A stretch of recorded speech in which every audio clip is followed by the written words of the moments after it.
recibimos al diputado Álvaro Dastugue, a quien le agradecemos su presencia. Gracias por venir. Buen día. Buenos días, Nicolás. Buenos días a toda la televidencia.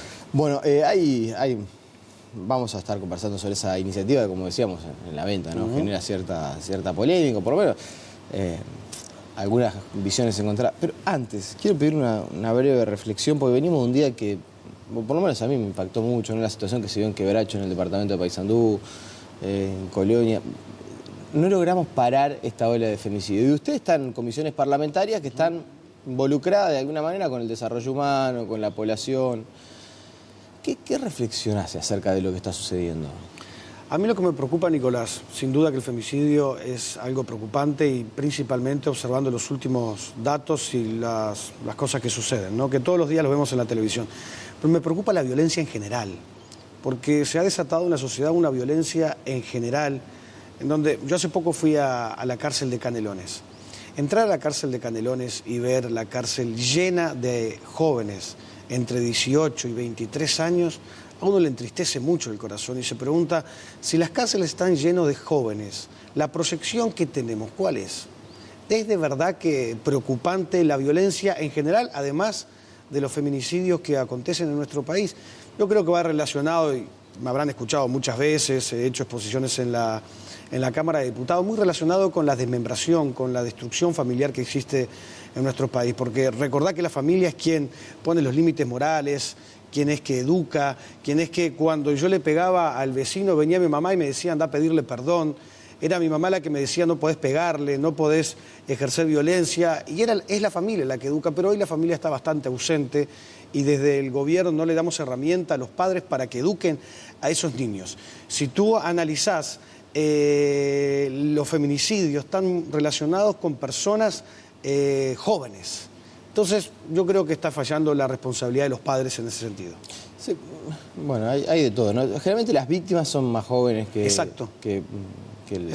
los victimarios, vamos a decir. Exactamente. Ahora, usted lo marca dentro de un proceso de violencia general y deterioro de la sociedad en su conjunto. Yo creo que no es un como caso algo aislado. No, para nada. No es un caso aislado. Lamentablemente es un proceso que viene aconteciendo en nuestro país desde hace ya algunas décadas y que estamos llegando a niveles que alarman, sorprenden y entristecen muchísimo. ¿Y es la derrota un poco de lo que en algún momento se menciona como la ideología de género? Esto de lo que está sucediendo, o sea, está claro que el discurso ni las acciones permean en la sociedad. Correcto. Entonces, ¿qué podemos hacer en ese sentido? No, yo creo que yo no sé si la violencia está directamente relacionada con la ideología de género. Creo que lo va a estar. Yo no sé si hasta el momento ya está directamente relacionada, creo que lo va a estar. ¿En qué sentido lo va a estar? Y porque la ideología de género trae mucha confusión.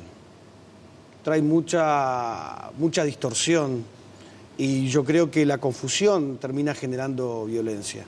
Y la ideología de género es una herramienta de confusión y peor aún si ahora que en nuestro país ha permeado todo nuestro sistema educativo.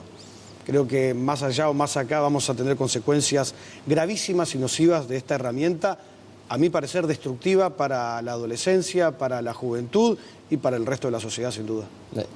A ver, quiero entender la línea de razonamiento. La ideología de género en cuanto a... porque también hay gente que lo concibe de manera distinta. ¿Qué interpreta usted por ideología de género? Correcto. La ideología de género está basada en los sentimientos y no en la verdad. La ideología de género lo que lleva a confundir a las personas en su identidad de quién es y quién va a ser la persona en su futuro y en su vida. Entonces, todo lo que genera distorsión a la identidad de las personas genera confusión y trae violencia, en mi opinión. Pero cuando usted habla, por ejemplo, de la situación, sí, no sé, del reconocimiento de derechos de personas homosexuales... No, yo creo que los reconocimientos de los derechos civiles están plasmados hoy en la Constitución de la República y yo creo que son paralelos e independientes a la ideología de género. Quiero entender qué es lo que distorsiona y lo que eventualmente en un futuro puede generarnos violencia. Correcto. Yo creo que cuando atacamos la identidad de las personas y cuando le damos demasiadas opciones a las personas y atacamos su identidad, yo creo que eso a la larga genera violencia porque violenta contra la misma persona, ¿me entendés? Sí. Entonces, Yo creo que esa violencia contra la misma persona... Me gustaría saber en qué caso particular usted entiende, por ejemplo, se está violentando contra la persona, contra la identidad de las personas, como para... Por ejemplo, enseñarle a los niños, enseñar a los adolescentes que aunque hayan nacido con un sexo biológico, no debe ser no tiene por qué ser el que ellos van a tomar para el futuro de su vida. Yo creo que el sexo biológico es muy importante y ha sido el que Dios o la naturaleza nos ha entregado. Y decir a los niños que ellos no son hombres porque hayan nacido con aparato reproductor masculino, creo que atenta y es violento contra el niño y contra su identidad. Y creo que a la larga, violentando la identidad del niño, vamos a tener violencia en el niño, o sea, lo trasladamos a la sociedad, ¿se entiende? Y eso puede generar en un futuro, usted dice, profundizar... Totalmente seguro. Totalmente seguro. Parte de alguna manera nos vamos metiendo en la discusión que usted está empezando a dar, por lo menos vi algunos comentarios en Twitter. Esta iniciativa que yo insisto que no es prioritaria porque las autoridades han advertido que tiene algunos otros proyectos para sancionar antes, pero bueno. Perdón, ¿cómo que no es prioritaria? Y porque han dicho, por ejemplo, que pretenden sancionar otras iniciativas antes de que esta. Está y bien. Abordar el desarrollo de otras iniciativas antes que esta. Está bien. Por ejemplo, la ley de voluntariado. Está bien, pero por ejemplo, el gobierno tomó como suyo el proyecto, redactado por un colectivo, por un grupo de personas, lo firmó el presidente de la República, lo firmaron sus ministros, los trasladaron al Parlamento y hoy está siendo estudiado en la Comisión de Población y Desarrollo del Senado. Yo creo que tiene iniciativa y un fuerte empuje del gobierno para que esto salga lo antes posible. De hecho, en algún momento se realizaron comentarios que querían aprobarlo antes de fin de año y al leer la versión taquigráfica, al escuchar al legislador, dijeron que no tenían las herramientas para votarlo. Pero yo creo y entiendo que viene muy empujado por el gobierno este proyecto. Bien, cuando hablamos de este proyecto, en 3 puntos lo que incluye. El proyecto de ley trans integral incluye, en primer punto, el cambio de sexo, cambio de nombre, hormonización y operaciones totales o parciales a menores y mayores de edad. Incluye remuneración económica a personas trans con mayores de 41 años que hayan pasado problemas en el gobierno de facto. Y tiene un fuerte impulso en la inclusión laboral y la inclusión educativa de las personas trans. Voy a ir por el fondo. Creo que son los 3 puntos principales de la ley. ¿Con alguno usted está de acuerdo? Yo estoy de acuerdo con que la población trans debe ser ayudada. Considero que la población trans ha sido en parte discriminada, ha sufrido problemas que no sufre otro sector de la población. Si nosotros evaluamos y analizamos la expectativa de vida, Nicolás, de la población trans, oscila aproximadamente en unos 40 años. Creo que la expectativa de vida más baja de cualquier segmento o sector de la población. Entonces yo entiendo y creo que deben ser ayudados y extendidos sus manos. Yo, por ejemplo, creo que a la población trans, que su principal fuente laboral es la prostitución, que su principal fuente laboral es el trabajo sexual, creo que hay que darles herramientas, creo que hay que darles recursos para que tengan una inclusión laboral. No creo específicamente en una cuota, porque yo no soy partidario de las cuotas, en una cuota en empresas públicas. Porque lo que yo necesito darle a esa persona es la capacidad y las herramientas para que ella se defienda. Ahora, si yo la obligo y la meto, por decirlo de alguna forma, en una función, en una empresa pública, que ella no esté capacitada o no tenga las condiciones para ejercer el trabajo que le estoy dando, le va a ser peor, no se va a sentir capaz, no se va a sentir cómoda. Entonces, sí los recursos y las herramientas educativas, sí los recursos y las herramientas para ingresar tanto al sistema laboral como al sistema educativo. Peor que la prostitución y la violencia que tiene en la calle no creo que sea, ¿no? Estoy de acuerdo.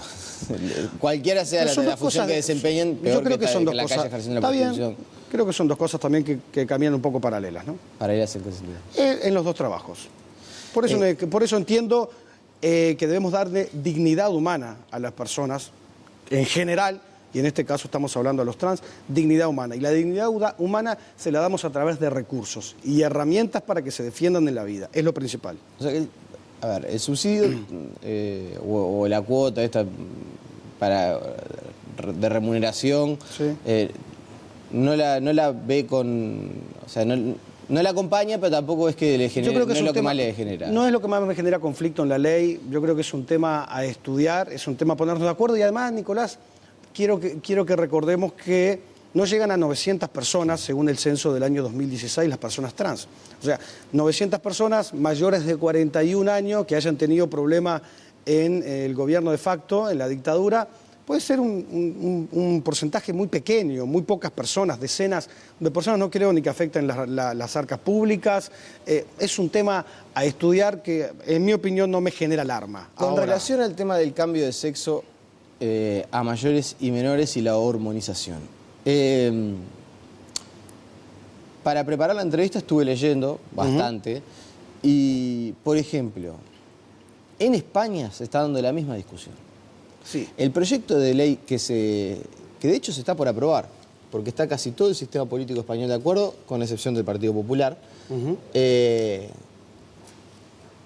La iniciativa original, que después fue modificada, incluía la posibilidad de que personas con hasta 12 años pudieran elegir el cambio de sexo sin el consentimiento de sus padres. Se elevó ahora a 16. En México se dio ya la primera operación de un menor que se siente mujer y que había nacido cuerpo de hombre, de varón, que vivía un trauma desde su infancia por este asunto y que logró, por vía administrativa, que se le reconociera sus derechos y poder operarse. O sea, ¿qué quiero decir? No es que es una idea descolgada del Uruguay, no es algo que apareció y se generó aquí en nuestro país. Existe experiencia internacional en la materia que avala esta posición. ¿Por qué oponerse? En Uruguay, el menor de edad no puede casarse sin consentimiento de los padres. En Uruguay, el menor de edad no puede sacar una libreta de conducir, no puede adquirir bienes sin consentimiento de los padres, no puede viajar sin consentimiento de los padres y otra cantidad de cosas que el menor no puede hacer. Ahora sí, de hecho, para afirmar lo que te estoy diciendo, tú recuerdas al partido Frente Amplio embanderado con la campaña No la Baja. ¿Recuerdas? Que, o sea, el menor no era capaz de ser imputable y no es capaz de ser imputable penalmente. Ahora, ¿por qué? Porque se entiende, y yo estoy de acuerdo con todo lo que acabo de decir, porque se entiende que en la adolescencia, en la niñez, en la pubertad, como le queramos llamar, la persona, el niño, no está suficientemente maduro para tomar decisiones de estas clases que yo acabo de hablar. De hecho, la adolescencia es la etapa en la que más conflicto tiene el ser humano. Es la etapa en donde más conflictos de identidad tiene el ser humano, principalmente los niños y adolescentes. Ahora, sí, no los consideramos capaces para este conjunto de cosas que te digo, pero sí los vamos a considerar capaces, maduros y preparados para mutilarse una parte del cuerpo, para operarse, para hormonizarse, para cambiarse de nombre y de sexo y para entrar en un camino que no tiene regreso. Usted sabe... Que no tiene marcha atrás, porque vos sabés, Nicolás, que operar después no tiene marcha atrás, hormonizarse no tiene marcha atrás. Entonces, lo que hacemos es, con el artículo 5 y el artículo 17 de la ley, lo que hacemos es abrir un camino que no tiene marcha atrás. Y las consecuencias son muy nocivas. De hecho, te voy a decir un dato que no es para nada menor. El 90%, y esto es muy importante, el 90% de los menores de edad o de las personas en general que comienzan a pensar en cambiarse de sexo, que tienen algún problema con su identidad y que se sienten personas que se sienten del otro sexo con el cual nacieron, el 90% regresa a su sexo original. El 90%, hay solo un 10% que queda sentado en su nuevo sentimiento o en su nuevo parecer. Ahora, con esto no abrimos la puerta. ¿De dónde salió? Son estadísticas internacionales, son estadísticas estadísticas científicas internacionales. Te las puedo alcanzar. La verdad nunca había sentido ese te lo vamos a proporcionar. Porque de hecho, 90%. Entonces, a ese 90% que en algún momento pensó que estaba equivocado y que tenía otro sexo del que había nacido, mi pregunta es, no abre una puerta, no empuja, no promociona, yo creo que es muy nocivo. Esto relacionado a los niños. Ahora, vamos relacionado a los padres. En la Constitución está el Instituto de la Patria Potestad. Esta ley se mete en mi casa. Esta ley quiere tomar decisiones por mis hijos.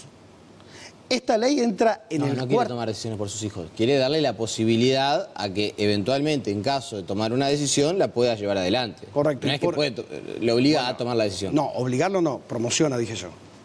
Yo creo que promociona esta iniciativa en este 90% que regresa a su sexo original. Pero es un camino sin regreso y para mí es muy preocupante, relacionado directamente con los niños, pero también con los padres. Dentro de los testimonios que yo leía, por ejemplo, el caso de México, ahí entramos en un lugar donde yo pensaba, ¿no? Es difícil porque hay que sentir lo que sienten las personas que deciden cambiarse de sexo para poder de alguna manera vivenciar y, bueno, ver si esto es algo necesario o no necesario, si es una herramienta que sería bueno. Ahora, sí existen casos, y yo leía estos ejemplos, de personas que de repente desde los 4 o 5 años se sienten mujeres, y nacieron como hombres, se sienten mujeres, y que muchas veces se encuentran con resistencia a nivel familiar, que se encuentran con la oposición de sus padres, que se resisten a aceptar esta situación. Y realmente les resulta hasta más traumático luchar con su propia familia que poder asumir su nueva identidad. Desde ese punto de vista, ¿no se le está dando una posibilidad desde el punto de vista legal de decidir sobre su cuerpo y sobre lo que quieren en su vida sin tener que depender de sus padres? Porque no deja de ser su vida y su cuerpo. Toda ley, pues yo como parlamentario, como legislador que soy, leo una ley y digo, bueno, esta ley va a ser más positiva que negativa, va a ser más negativa que positiva, evalúo la ley y digo, a esta ley la voto. Ahora, esta ley tiene puntos mucho más nocivos que positivos. El porcentaje que tú me acabas de preguntar es muy chico y también te puedo dar datos. El 25% solamente de los trans han tenido problemas con sus familiares. Perdón, este dato que te acabo de mostrar es un dato en el censo del 2016. El 25%, o sea, son pocos, es un porcentaje chico. Ahora, yo observando ese porcentaje, yo generalizo y apruebo una ley de estas características. ¿Por qué no ayudo directamente a ese porcentaje minoritario en esa relación con los padres? ¿Por qué como Poder Ejecutivo no brindo las herramientas para ayudar a la familia que se encuentra con algo que no pensaba encontrarse y ayudo a este niño o niña que se siente del otro sexo a buscar la conexión con sus padres?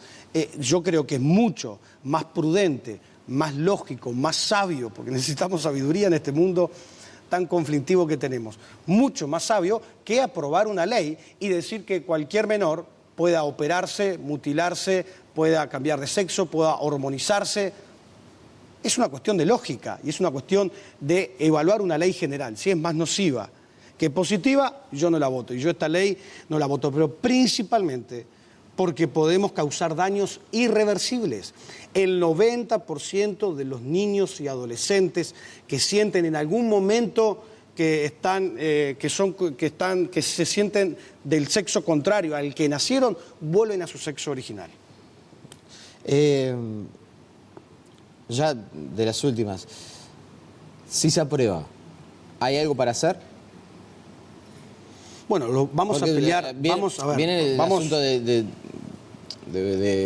dar una fuerte batalla por el asunto del aborto, que ustedes se opusieron fuertemente. Eso después trajo aparejado una consulta ciudadana, es decir, en esa discusión de la ley, que ciertamente fue mucho más discutida, con mucho mayor impacto en la sociedad, hubo algunos pasos posteriores. ¿En esto tienen pensado algo? Yo no tengo pensado, personalmente no tengo pensado nada. Lo que tengo pensado es que los legisladores entren en razón y entremos en razón. Yo lo que apelo es a la conciencia de los legisladores que están, primero, en la Comisión de Población y Desarrollo del Senado, luego los senadores y luego los diputados. Yo creo que esta ley, así como está, es invotable. Es imposible votarla y creo que cualquier legislador, entiendo, no la votaría. Hay puntos que hay que estudiarlos, hay cuestiones que hay que analizar, hay que ayudar a la población trans, sin duda, hay que trabajar en la no discriminación, sin duda, pero yo creo que esta ley es invotable y no quiero pensar que se vaya a votar. Me resisto a pensar que se pueda votar una ley de estas características. Creo que es un verdadero disparate, violación a la patria potestad y a la inocencia de los niños. Álvaro Gastúbez, le agradecemos su presencia esta mañana. Gracias a ti y gracias a todos los televidentes. La pausa y seguimos con más noticias.